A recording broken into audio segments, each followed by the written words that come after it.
پیغمبر اسلام حضرت محمد صلی اللہ علیہ وآلہ وسلم۔ قسط نمبر 9۔ حضرت ابو طالب۔ آپ حضرت ہاشم کے پوتے جناب عبد المطلب کے بیٹے اور حضرت عبداللہ کے سگے بھائی تھے۔ آپ کا اصل نام عمران تھا اور آپ کی کنیت ابو طالب تھی۔ آپ کی والدہ گرامی حضرت فاطمہ بنت عمر مخزومی تھیں۔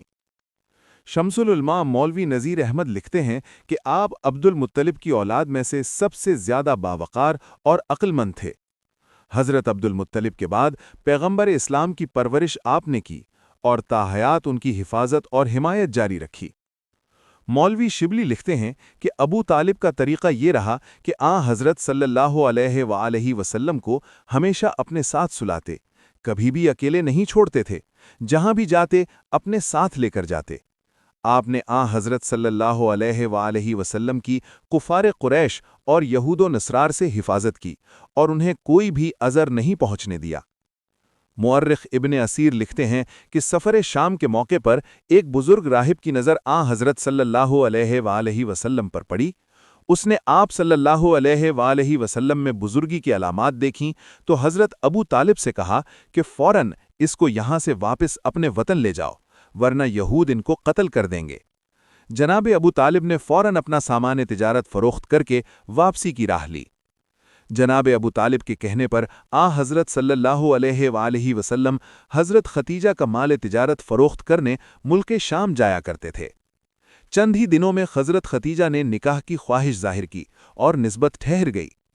جناب ابو طالب نے حضور صلی اللہ علیہ وآلہ وسلم کا خطبہ نکاح پڑھا تھا اور خطبے کی ابتدا ان لفظوں سے ہے: تمام تعریفیں اس خدا کی جس نے ہمیں ذریت ابراہیم سے قرار دیا۔ 400 دینار سرخ پر عقد ہوا اور عقد نکاح کے بعد حضرت ابو طالب بہت خوش ہوئے۔ امام جعفر صادق علیہ السلام کا کہنا ہے کہ حضرت ابو طالب حضرت صلی اللہ علیہ وآلہ وسلم کے لیے اصحاب کہف کی مانند تھے۔ شمس العلماء مولوی نذیر احمد کا کہنا ہے کہ عبد المطلب اور ابو طالب دونوں دین فطرت کو مضبوطی سے پکڑے ہوئے تھے۔ علامہ سیوطی لکھتے ہیں کہ حضرت صلی اللہ علیہ وآلہ وسلم کے آباء و اجداد میں سے کوئی شخص بھی مشرک نہیں تھا۔ آپ کی زوجہ جناب فاطمہ بنت اسد تھیں، جو سنِ 1 بعثت میں ایمان لائیں اور 2 ہجری کو مدینہ منورہ میں انتقال فرما گئیں۔ آپ خود 75 سال کی عمر میں سنِ 10 بعثت کو انتقال فرما گئے۔